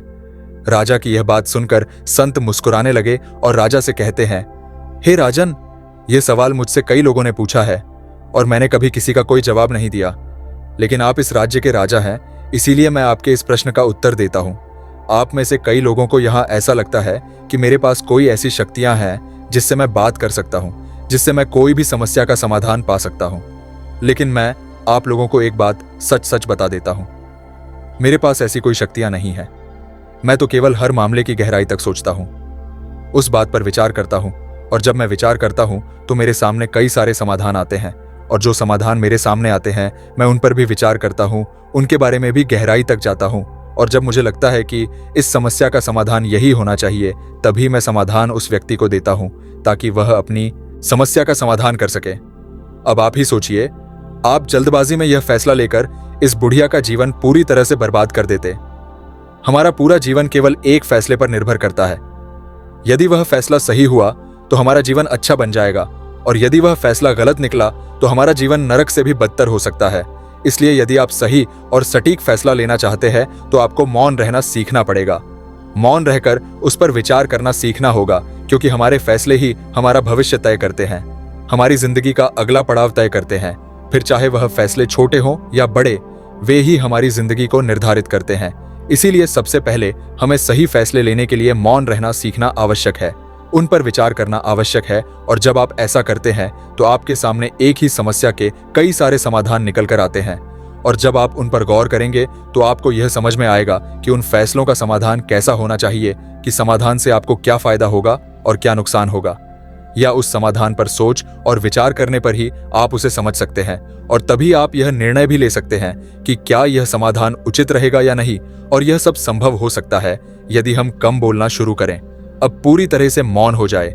इसका अर्थ यह है कि आप भीतर से शांत हो जाएं, और जब आप भीतर से शांत होने लगते हैं तो आपका मन स्पष्ट होने लगता है, साफ होने लगता है, और आप किसी भी चीज पर सोच विचार कर सकते हैं। और जब आप भीतर से शांत होने लगते हैं तो आप ऊपर से भी कम बोलते हैं, और जब आप धीरे धीरे कम बोलने के आदी हो जाते हैं तो आप साफ और स्पष्ट तौर पर सोच और समझ पाते हैं। आपके विचारों में शुद्धता आ जाती है, जिससे आपको यह साफ और स्पष्ट देखने को मिल जाता है ये कौन सा फैसला सही होगा और कौन सा फैसला गलत होगा, आपको उस परिस्थिति में क्या करना चाहिए और क्या नहीं करना चाहिए।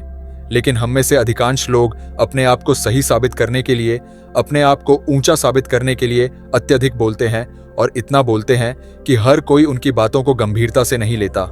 उन्हें ऐसा लगता है कि मानो ज्यादा बोलना ही हमारे लिए हमारा शस्त्र है, लेकिन वह यह भूल जाते हैं कि वह अत्यधिक बोलकर मूर्ख बन रहे हैं। लोग हमारा मजाक बनाते हैं, हमें मूर्ख समझते हैं, हमसे दूर रहने लगते हैं, क्योंकि उन्हें हमारी बकबक अच्छी नहीं लगती। लेकिन जब आप भीतर से शांत होने का प्रयास करते हैं और धीरे धीरे भीतर से शांत होने लगते हैं तो आप खुद, जब आप कम बोलना शुरू करते हैं तब आप अपने आप को बहुत अच्छी तरह से समझना शुरू कर देते हैं, अपने आप पर अच्छी तरह से विचार करना शुरू कर देते हैं। तब आपको यह बात भी बहुत अच्छी तरह से समझ में आने लगती है कि जो हम बेकार की बकबक करते हैं उस पर हमारे शरीर की बेवजह ही कितनी सारी ऊर्जा यूं ही व्यर्थ हो जाती है, नष्ट हो जाती है, जिसे हम चाहे तो किसी जरूरी काम में लगा सकते हैं, फैसले लेने में लगा सकते हैं, जिससे हम तनाव मुक्त रह सकते हैं और हमें अच्छी नींद भी आ सकती है। और यदि आप इसी प्रकार सोच विचार फैसले लेना शुरू करते हैं तो आपका मस्तिष्क भी अच्छी तरह से काम करने लगता है, और आपका मस्तिष्क पहले से भी ज्यादा शक्तिशाली हो जाता है। और इसका एक बहुत अच्छा उदाहरण भी आपको मैं बताना चाहूंगा। जब आप स्कूल में पढ़ते थे या फिर आज भी आप पढ़ रहे हो तो आपने देखा होगा कि जो बच्चे होनहार होते हैं, होशियार होते हैं, वे लोग बहुत कम बातें करते हैं और अपना समय सही चीजों में लगाते हैं। वह अधिकांशत अपना समय मौन होकर ही बिताते हैं। इसी वजह से वह पढ़ाई करने में बहुत तेज होते हैं। वह जो कुछ भी पढ़ना चाहते हैं वह उसे याद कर ले जाते हैं। लेकिन वहीं पर दूसरी तरफ जो लोग बहुत अधिक बोलते हैं, यदि आप उन्हें पूरे 24 घंटे भी दे दें तो भी वह उस तरह से उन चीजों को याद नहीं रख सकते जिस तरह से वह मौन रखने वाले बच्चे उन बातों को याद कर लेते हैं। और गौतम बुद्ध ने भी यही कहा है कि जो व्यक्ति यह समझ जाता है कि उसे कब, कहां और कितना बोलना चाहिए, उस व्यक्ति को सफल होने से कोई नहीं रोक सकता। और आप इतिहास उठाकर देख सकते हैं, आज तक जो भी लोग महान हैं, जो लोग भी सक्सेसफुल बने हैं, उन लोगों की आदत बहुत कम बोलने की है। उनका पूरा ध्यान केवल अपने लक्ष्य पर होता है और अपना पूरा समय वह अपने लक्ष्य को पाने में ही लगा देते हैं। इसीलिए आपको भी यह आदत अपने जीवन में उतारनी चाहिए। और कम बोलने का अर्थ यह नहीं कि आप ऊपर से कम बोले, बल्कि आप भीतर से कम बोले हैं। भीतर से शांत रहिए। यदि आप रोज इसका अभ्यास करते हैं तो केवल कुछ दिनों में ही इससे होने वाले लाभ आपको आपके सामने नजर आने लगेंगे। दोस्तों, आपने आज के इस वीडियो से क्या सीखा वह मुझे आप कमेंट में बता सकते हैं। इसी के साथ में उम्मीद है कि आपको आज की वीडियो पसंद आई होगी। तो इस वीडियो को उस इंसान को शेयर करें जिससे यह कहानी ने की जरूरत है, और उसी के ठीक बाद चैनल को सब्सक्राइब करें। तो चलिए फिर मिलते हैं ऐसी ही एक और नई वीडियो। धन्यवाद। क्या आप भी अपना माइंडसेट बदलना चाहते हैं? क्या आप भी दुनिया को बेहतर नजरिए से देखना चाहते हैं? क्या आप हमेशा तनाव, चिंता और गुस्सा महसूस करते हैं और इन सब से छुटकारा पाना चाहते हैं? अगर इनमें से किसी भी प्रश्न का उत्तर हाँ है तो आज की वीडियो आपके लिए बहुत ही महत्वपूर्ण साबित होने वाली है। अंत तक ध्यान से सुनिए। एक बार एक गुरु अपने शिष्यों को विचारों की शक्ति के ऊपर प्रवचन दे रहे थे। गुरु कह रहे थे कि अपने दुख के जड़ तक पहुंचे बिना उसे खत्म कर पाना असंभव है, और इसके लिए सबसे पहले तो आपको अपनी सोच, चिंता और आत्मसंदेह को काबू में करना होगा। ध्यान रहे, आपकी सोच आपकी कल्पना से भी ज्यादा शक्तिशाली होती है और आपका मन आपकी असल खुशी का सबसे बड़ा दुश्मन होता है। ऐसे में जरूरत है आपको अपने सोच और विचारों को बदलने की। गुरु यह सब बोल ही रहे थे कि तभी एक शिष्य खड़ा हुआ और उसने गुरु से कहा, गुरुदेव, अगर दुख दर्द महसूस करने से बचने का तरीका है तो फिर दुनिया में इतने सारे लोग दुखी क्यों हैं? गुरु ने कहा, इसका कारण है दुखी रहने वाले लोगों का मन है। हाँ, इस संसार के हर इंसान के दुख का कारण उसका मन है, और जिसकी मानसिकता सही नहीं होती वह बाकी लोगों की तुलना में ज्यादा दुखी और चिंतित रहते हैं। अब यह आप पर निर्भर करता है कि आप अपने मन को अपना दोस्त बनाना चाहते हैं या फिर अपना दुश्मन। आप किस तरह किसी परिस्थिति का सामना करते हैं, यह सब आपकी आदत और मानसिकता पर निर्भर करता है। इस दुनिया के हर सवाल का जवाब आपके ही अंदर छुपा है। इसे आपको अपने आसपास के लोगों में ढूंढने की जरूरत नहीं है। दुख दो तरह के होते हैं, शारीरिक और भावनात्मक। शारीरिक समस्याओं से पूरी तरह से बच पाना तो असंभव है, क्योंकि किसी भी समय आपके साथ क्या होने वाला है इसे आप नियंत्रित नहीं कर सकते हैं। लेकिन भावनात्मक दुखों से बचा जा सकता है, जो पूरे तरीके से इस बात पर निर्भर करता है कि आप अपने भावनात्मक दुखों की तरफ कैसी प्रतिक्रिया देते हैं। आप या तो उस दुख को हद से ज्यादा महसूस करेंगे या फिर उसके पार चले जाएंगे। चुनाव आपका है। संक्षिप्त में कहें तो आपके भावनात्मक दुख का कारण किसी के प्रति आपकी प्रतिक्रिया पर निर्भर करता है। आपके भावनात्मक दुखों की शुरुआत तब होती है जब आप एक नकारात्मक स्थिति को अपने दिमाग में लंबे समय तक बैठा के रखते हैं। यानी वास्तविक दुनिया में वह परेशानी उतनी बड़ी नहीं होती है जितना बड़ा आप उसे ज्यादा सोचकर बना देते हैं। हर इंसान के जीवन में हर दिन बहुत सी बुरी चीजें घटित होती हैं, जिनका कुछ लोगों पर बहुत कम असर होता है, जबकि कुछ लोग बहुत उदास और तनावग्रस्त हो जाते हैं। यहाँ पर एक बात जान लीजिए कि हर घटना के बाद अच्छा महसूस करने और दुखी होने के बीच का फर्क इस बात पर निर्भर करता है कि आप उस परिस्थिति को कैसे संभालते हैं। अगर आपने जान लिया कि मन कैसे काम करता है तो आप यह भी जान जाएंगे कि आप खुशी पाने के लिए इसका इस्तेमाल कैसे कर सकते हैं, और इस तरह आप अपने भावनात्मक दुखों से हमेशा हमेशा के लिए छुटकारा पा सकते हैं। शिष्यों ने गुरु से अगला प्रश्न किया, गुरुदेव, इंसान के दुख का असल कारण क्या है? गुरु ने उत्तर देते हुए कहा, हमारे विचार बहुत शक्तिशाली होते हैं, इतने कि वह हमारी किसी भी सोच को वास्तविकता में बदल सकते हैं। दुनिया में ज्यादातर लोग खुद को और अपनी किस्मत को कोसते हैं कि आखिर वह इतने गरीब, बीमार और दुखी क्यों है, जबकि वह यह भूल जाते हैं कि वह आज जैसे भी है उनके खुद के बीते हुए कल के विचारों की वजह से है। पहले तो यह जानना जरूरी है कि नकारात्मक विचार वाले लोग होते कैसे हैं। असल में उनका जीवन निरर्थक होता है। वह हमेशा गुस्सा, डर, चिंता और अविश्वास में जीते हैं, जिसकी वजह से वह अक्सर अजीबोगरीब स्थिति में फंसकर गलत फैसले ले लेते हैं।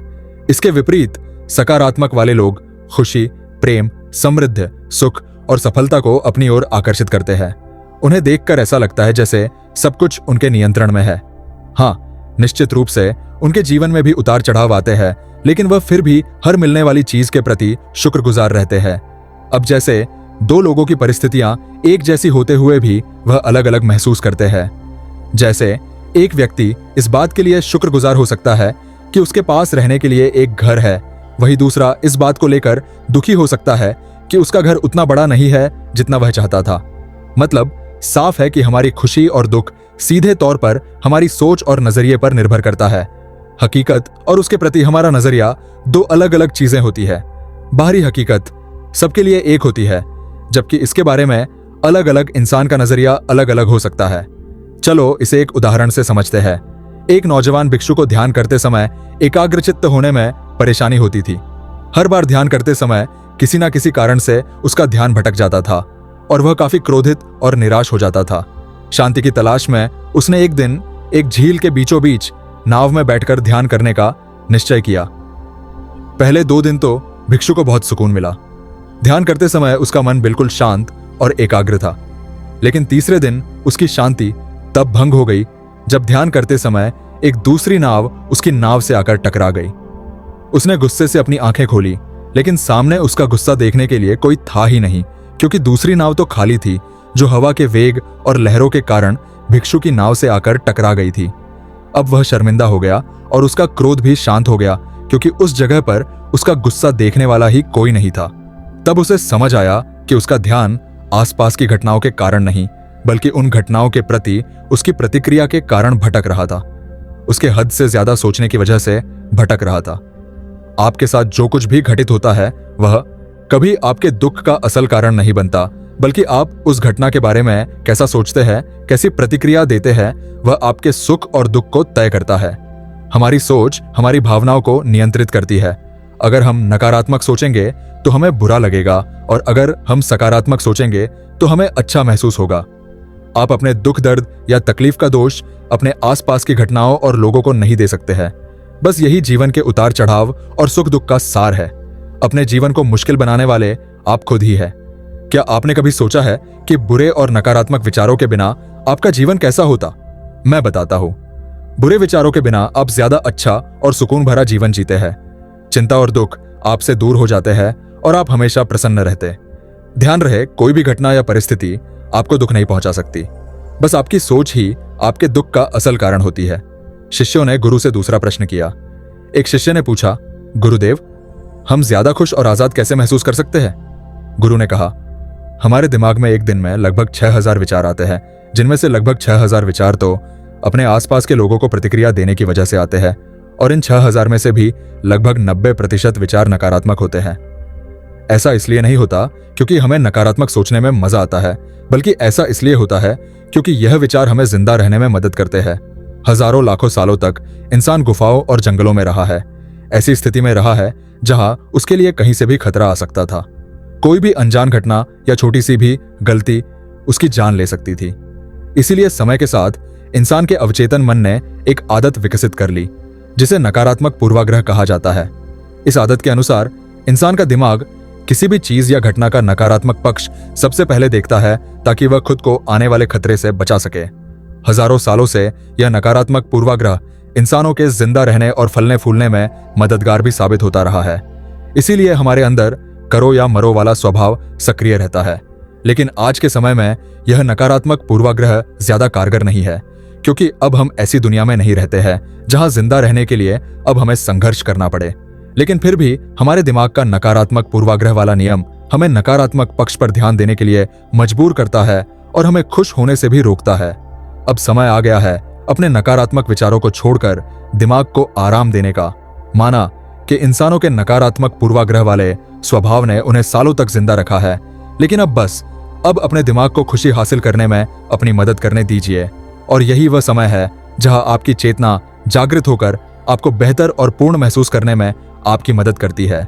इसी के जरिए अपने विचार और भावनाओं के प्रति ज्यादा जागरूक होकर दुनिया को बेहतर नजरिए से देखने का मौका मिलता है। बहुत ज्यादा सोचना भी इंसान के लिए घातक साबित हो सकता है। यह सिर्फ आपकी चिंता और निराशा को बढ़ाकर आपको नकारात्मक सोच की ओर धकेल देता है और आप सुरक्षात्मक स्थिति में चले जाते हैं। इससे बचने के लिए आपको अपना हर क्षण खुशी से जीना चाहिए और थोड़ी देर के लिए सब कुछ भूलकर सिर्फ अपनी चेतना का उपयोग करना चाहिए। इस तरह आप खुश और आजाद महसूस करेंगे। तो फिर आज इसी क्षण से यह सोचना बंद कीजिए कि यह चीज कैसी होनी चाहिए और यह देखना शुरू कीजिए कि वह वाकई में क्या हो सकती है। शिष्यों ने गुरु से तीसरा प्रश्न किया, सोच और विचार में क्या अंतर है?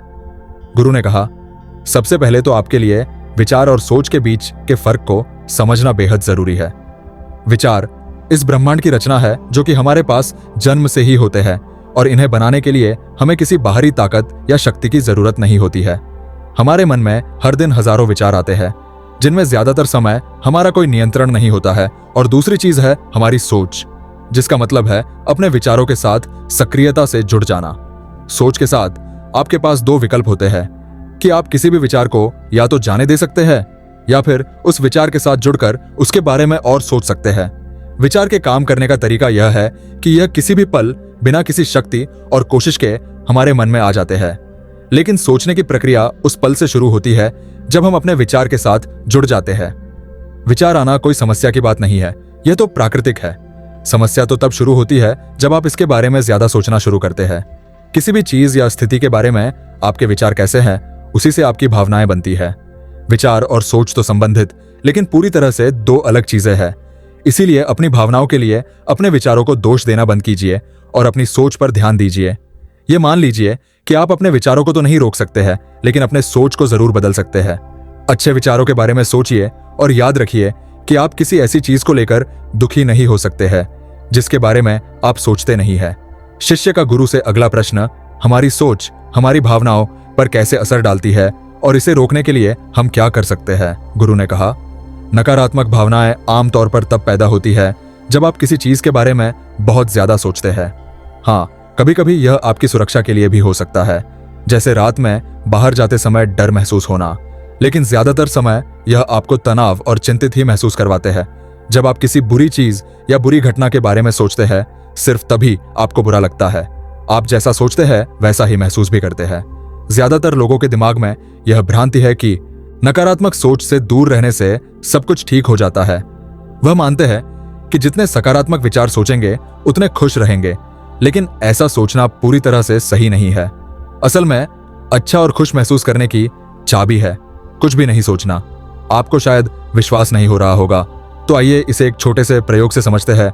आप सब जरा अपने जीवन के सबसे खुशहाल पलों के बारे में सोचिए।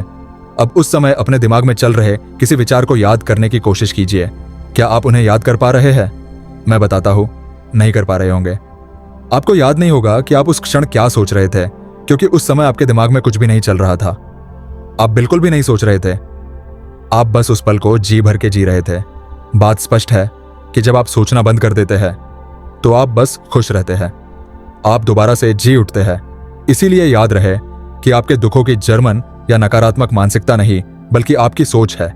आज अभी इसी क्षण से किसी चीज या परिस्थिति को अपने अनुसार बदलने की तनावग्रस्त प्रक्रिया से अपने दिमाग को आजाद की और जो जैसा है उसे वैसा ही स्वीकार कीजिए। एक मंत्र जान लीजिए, आप जितना कम सोचेंगे उतना ज्यादा खुश रहेंगे।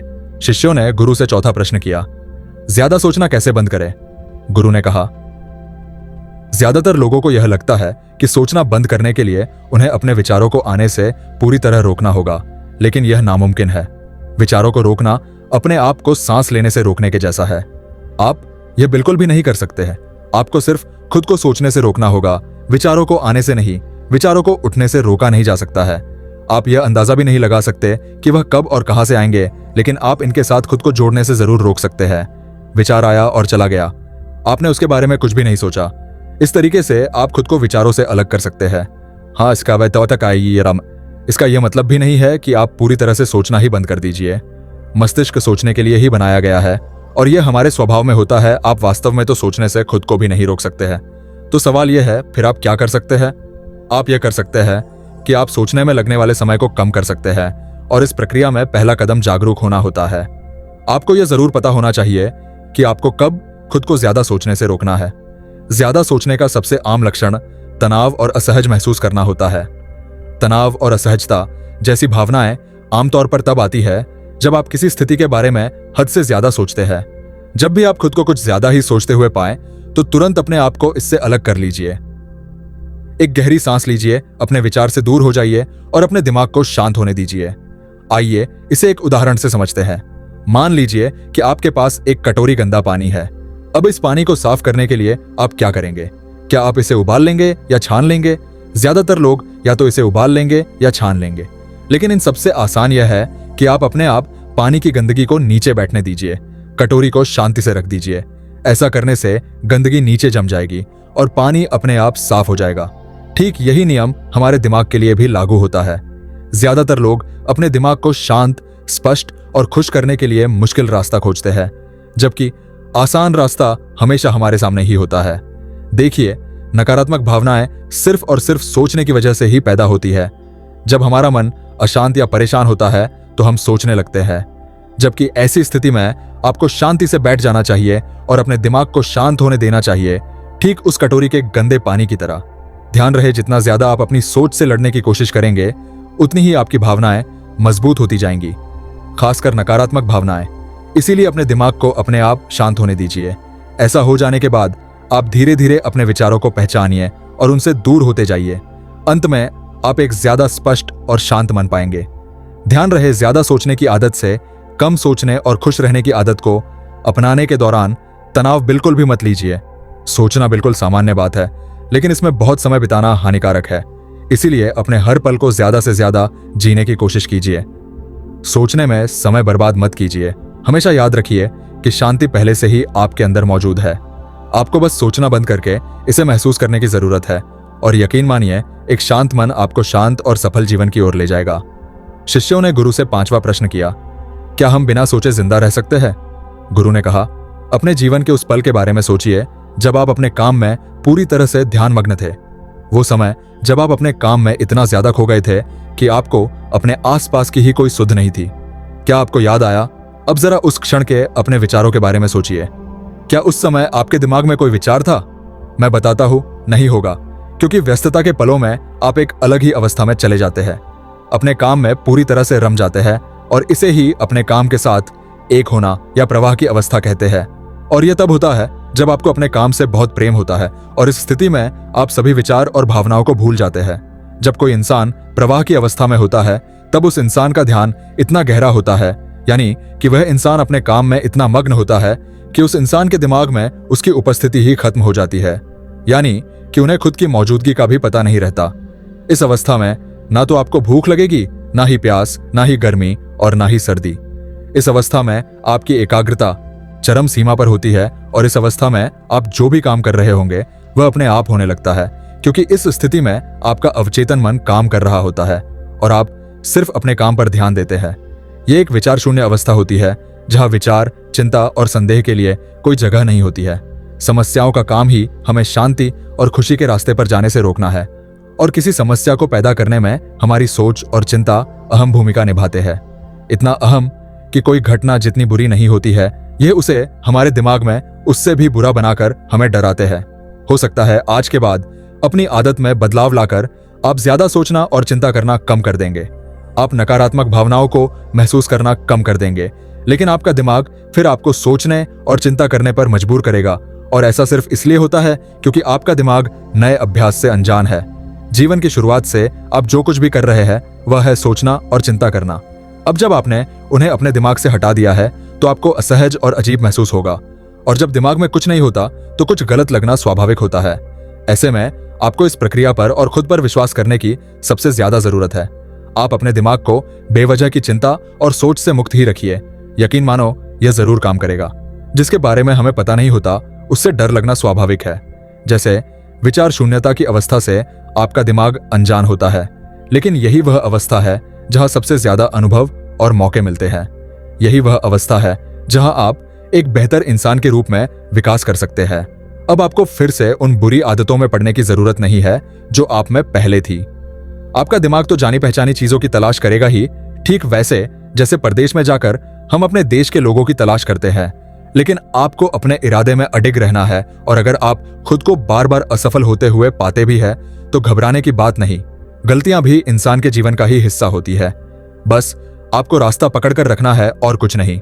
तो दोस्तों, उम्मीद है इस वीडियो से आपको काफी कुछ सीखने को मिला होगा, और अगर कुछ सीखने को मिला हो तो हमारे इस वीडियो को लाइक, शेयर और हमारे चैनल को सब्सक्राइब जरूर कर लीजिएगा, और साथ ही कमेंट में नमो बुद्धाय जरूर लिखिए।